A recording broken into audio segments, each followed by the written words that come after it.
নমস্কার, আমি কুণাল ঘোষ। একটি বিষয়ে দুই চারটি কথা আপনাদের বলা জরুরি। এক হচ্ছে, হ্যাঁ, আমি আরজি করে নিহত অভয়ার বাবার বিরুদ্ধে মানহানির মামলা করেছি। ওনার প্রতি, ওনাদের পরিবারের প্রতি আমার পূর্ণ শ্রদ্ধা, সম্মান, সহানুভূতি অবশ্যই আছে। কিন্তু এমন দু চারটি কথা উনি বলছেন, প্রতিবাদ করাটা দরকার। উনি 9 অগস্ট নবান্ন অভিযানের দিন বলে বসলেন, সিবিআই ঘুষ খেয়ে তদন্ত বিকৃত করছে, রাজ্য সরকার ঘুষ সেই টাকা দিচ্ছে, আর কুণাল ঘোষ সিজিওতে গিয়ে সেটেল করে এসছে। এটা আপত্তিকর। ওনার কাঁধে বন্দুক রেখে কেউ বা কারা এসব বলাচ্ছে, এটা নিতে পারলাম না। আমার নিজেরই সিবিআইতে আমি মাথা উঁচু করে লড়ছি, মামলা চলছে, আমি যাব ওনাদের কি সেটেল করতে? আর কেন যাব? আমি, আমার আইনজীবী অয়ন চক্রবর্তী আইনি প্রসেস কমপ্লিট করেছেন এবং আজকে আমি মানহানির মামলা করেছি। ফলে আমি মানহানির মামলা করেছি, আপনাকে আজ না হলে কাল কোর্টে আসতে হবে। যে বা যারা আপনার কাঁধে বন্দুক রেখে আপনাকে সব শেখাচ্ছে, তৈরি হয়ে আসবেন। আমার বিরুদ্ধে যা যা ডকুমেন্ট আছে, যা যা প্রামাণ্য আছে, আমি ইনভাইট করে আনছি, নেমন্তন্ন আমি করছি কোর্টে, আমার এগেনস্টে এসে কোর্টে জমা দিন। অভয়ার বাবা ভালো থাকবেন, কোর্টে দেখা হবে।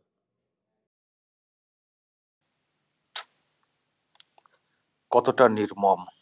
প্রিয় দর্শক, আমি শফিকুল ইসলাম এবং আপনারা দেখছেন আরামবাগ টিভি। মানহানি মামলা করে দিয়েছেন যে মানুষটি বড়ই অসহায়, একমাত্র মেয়েকে হারিয়েছেন, খুবই কষ্টে রয়েছেন, অন্ধকারে রয়েছেন, এখনো সেই অর্থে বিচার পাচ্ছেন না। আদৌ বিচার পাবেন কিনা সেটাও বড় প্রশ্নের। তো তিনি কি বলেছেন না বলেছেন, তার জন্য তার নামে মানহানি মামলা করে দিয়েছেন কুণাল ঘোষ।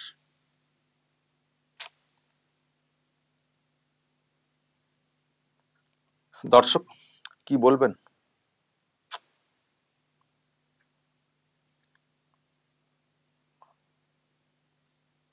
একজন মানুষ খুবই কষ্টে রয়েছেন, নিশ্চয়ই দর্শক আপনারা বুঝতে পারছেন। যে ঘটনা ঘটেছে আরজি করে, তাতে তো আমরাই কষ্ট পাচ্ছি। গোটা বিশ্ব জুড়ে প্রতিবাদ হয়েছে, রাত দখল হয়েছে, রাস্তাতে অনেক মানুষ নেমেছেন, প্রতিবাদ করেছেন। তো তাহলে বাবা মায়ের কি অবস্থা, এটা তো আমরা সবাই বুঝতে পারছি তো, যে তারা কি কষ্টে রয়েছেন। একমাত্র মেয়ে তার চলে যাওয়া এবং এইভাবে চলে যাওয়া, তো সেখানে তারা তো কার্যত দিশেহারা।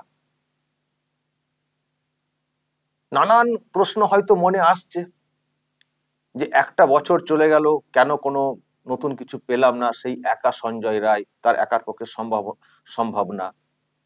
কলকাতা পুলিশ প্রথমে তদন্ত করছিল, তারপরে সিবিআই নিল, তারপরে একটা বছর চলে গেল, কেন হচ্ছে না?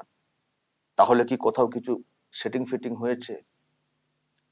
বা ওই যে কুণাল ঘোষ গিয়েছিলেন সিজিও কমপ্লেক্সে, কেন গিয়েছিলেন? তারপর থেকে তো ওই তো সবই তো ঢিলেমি দেখছি। তাহলে কি কোনো টাকা পয়সার লেনদেন হয়েছে এবং কুণাল ঘোষ কি ওখানে সেটেল করে দিয়েছেন?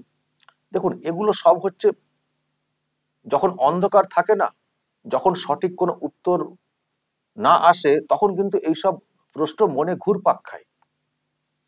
আমরা যারা আছি, আমাদের মনেই কত প্রশ্ন ঘুরপাক খাচ্ছে যে কেন এতদিনেও কিছু হলো না।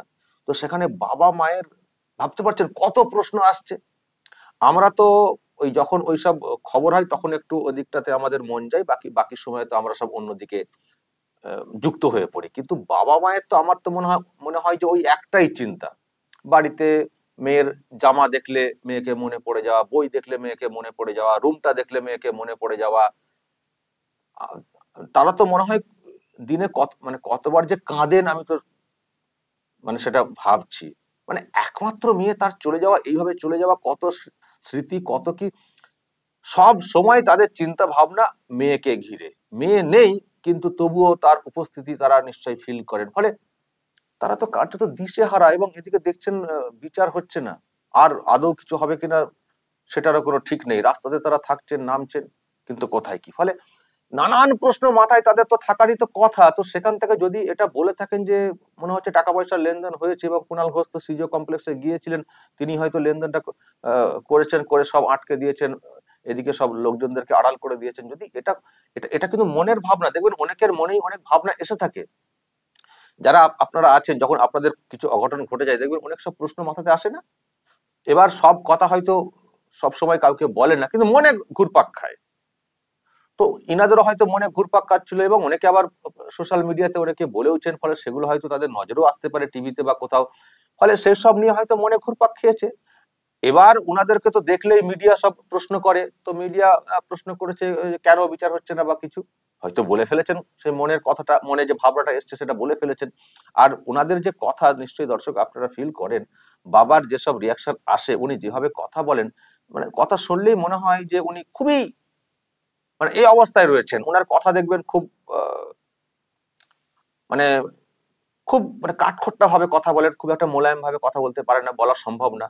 এত এত কষ্ট পেয়েছেন, এত কষ্ট পেয়েছেন, ফলে সবটাই যে খুব মিষ্টি করে কথা বলেন, সবটাই যে খুব গুছিয়ে বলেন সেটাও না, এটা আশা করাও ঠিক না। তো হয়তো মিডিয়াতে কেউ প্রশ্ন করেছেন, বলে ফেলেছেন মনের কথাটা। দেখুন এতদিন বিচার হচ্ছে না, অথচ এরকম ঘটনা ঘটেছে বলে সব এসছিল মিডিয়াতে, নানান সব খবর এসছিল, তো নিশ্চয়ই কিছু একটা তো হয়েছে, ফলে এরকম ভাবনা এসছে হয়তো ওনাদের মধ্যেও। আপনারা ওনাকে বলেন, তো ওনাদের মধ্যে আসবে না? তো সেটা বলে ফেলেছেন বলে এখন তাকে কোর্টে ডাকছেন কুণাল ঘোষ, মানহানি মামলা করে কোর্টে ডাকছেন, বলছেন এটা সহ্য কর, কি বলছেন প্রতিবাদ করতে হবে না, কি বলছেন? আর প্রতিবাদ তো আপনি রোজই করছেন, আপনি তো রোজ প্রেসের সামনে বসে প্রতিবাদ করছেন, আপনি এক্স হ্যান্ডেলে প্রতিবাদ করছেন, তো সেটাই করতে পারতেন। তো মানহানি মামলা ঠুকে দিয়েছেন, আপনার একবারও মনে হলো না যে ওনার মানসিক অবস্থাটা এখন কোন জায়গায় দাঁড়িয়ে রয়েছে? উনি উনি এসব বলছেন, তো উনি বলছেন যদি আপনি কাউন্টার করতে পারতেন, প্রেসের সামনে বলতে পারতেন, উনি উনি উনি তো প্রেসের সামনেই বলেছেন, তো আপনিও কাউন্টার করে দিতে পারতেন, হয়ে যেত বিষয়টা। তো আপনি মানহানি মামলা ঠুকে দিয়েছেন, কোর্টে ডাকছেন, আসুন আসুন কোর্টে দেখা হবে। খুব দুর্ভাগ্যের, খুব দুর্ভাগ্যের। আপনাকে তো কত লোকে কত কি আমি দেখেছি বলে থাকেন। আপনি যে ভিডিও করেন সেখানে দেখি কমেন্ট বক্সে অনেকে কমেন্ট করেন, কেউ কেউ চোর বলেন, আরো সব কত কি লোকজন বলেন। তো আপনি কি সবার বিরুদ্ধে মানে মানহানি মামলা করতে চান সবার বিরুদ্ধে? বলছেন বলছেন সোশ্যাল মিডিয়াতে অনেকে রিয়াক্ট করেন, আপনি কখনো কখনো হয়তো উত্তর দেন ভিডিও করে, তো এখানেও সেটা করতে পারতেন, সেটা করতে পারতেন, এই তো করেছেন। তো আপনি যেটা এখানে বলেছেন তার মানে যে অভিযোগটা করা হচ্ছে সেটা ঠিক না। তো উনিও প্রেসে বলেছেন, আপনিও বলেছেন প্রেসে, এটাও হয়তো কোনো মিডিয়া দেখাচ্ছে। তো এটা তো মিটে গেল। আপনি তো ভালো করে বলতে পারতেন যে আপনাদের অবস্থা আমরা বুঝছি, কিন্তু যেটা বলছেন সেটা ঠিক বলছেন কিনা দেখবেন। যে কোনো কিছু বললে তো প্রমাণ লাগে, একটু ভেবে দেখবেন, একটু বলতে পারতেন। হয়তো এখন ওনারা বুঝছেন না, যেহেতু বিচার পাচ্ছেন না বলে, পরে বুঝতেন, পরে বুঝতেন যদি সত্যিই আপনি ওইসব না করে থাকেন, নিশ্চয়ই একদিন না একদিন ওনারা বুঝতেন। কিন্তু মানহানি মামলা ঠুকে দিয়েছেন ওই পরিবারটার বিরুদ্ধে, এটা কি করে করলেন? আমি শুধু এটা বলছি, দেখা যাক কোর্ট এখন কি করে। আমার ধারণা দর্শক, কোর্টও কিন্তু বুঝবে বিষয়টা, যেটা আমি বলতে চাইছি, যে একজন কন্যাহারা বাবা, যিনি কার্যত দিশেহারা, তিনি কোথায় কি বলেছেন সেটাকে গুরুত্ব দিয়ে মামলা আকারে নিয়ে আসতে হবে, এবং সেই মামলার ভিত্তিতে তাকে শাস্তি দিতে হবে। আমার মনে হয় না কোর্টও সেটা মানে করবে বলে। হয়তো মামলা ঠুকেছেন, এখনো তো হিয়ারিং পর্যায়ে আসেনি, আমি জানি না বিষয়টা মানে কিভাবে গড়াবে। তবে যখন প্রকৃত হিয়ারিংটা হবে, আমার মনে হয় না অভয়ার বাবাকে সেইভাবে প্রশ্ন করবে আদালত, যেইভাবে আপনি চাইছেন। আমার কোথাও আদালতের প্রতি সেই ভরসাটা আছে। আদালত হয়তো বুঝতে পারবে, কিন্তু আপনি যেটা বুঝতে পারেননি, আমি জানি না কেন আপনি বুঝতে পারেননি। তবে দর্শক, আমি কিন্তু এর সঙ্গে আরেকটা বিষয় ভাবছি, যে শুধুই কি এই মানহানি, মানে ওই উনাকে বলেছেন বলে মানহানি, নাকি এর পেছনে অন্য একটা অস্ত্র খোঁজার চেষ্টা করছেন কুণাল ঘোষ বা কুণাল ঘোষরা দলের নির্দেশে?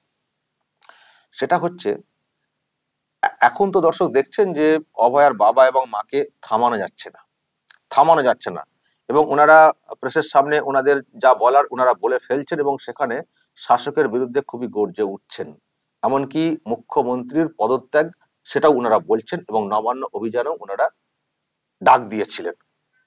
ফলে ওনাদেরকে এখন আর ঠিক কবজা করা যাচ্ছে না, কবজা করা যাচ্ছে না। এবং দেখেছেন ওনাদেরকে তো মেরে একেবারে কপাল ফুলিয়ে দেওয়ার ব্যাপারটাও হয়েছিল।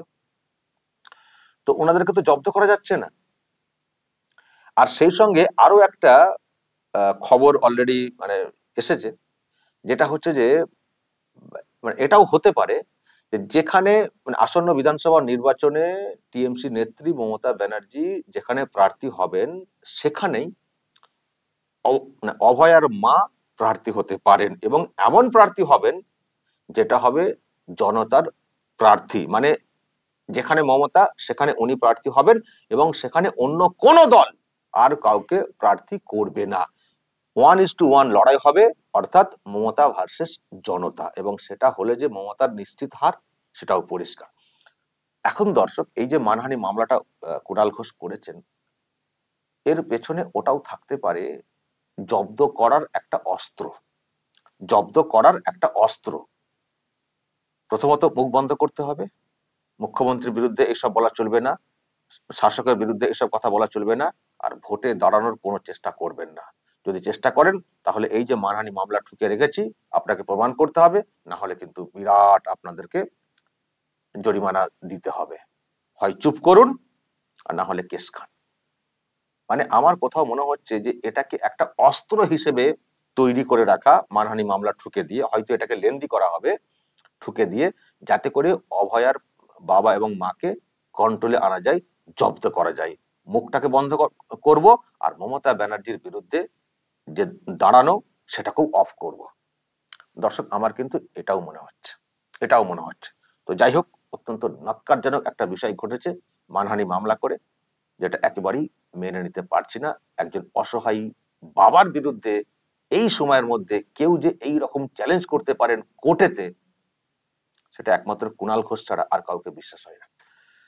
দর্শক, বলবেন আপনারা, যদি কিছু বলার থাকে আপনাদের অবশ্যই বলবেন এবং নজর রাখবেন আরামবাগ টিভিতে।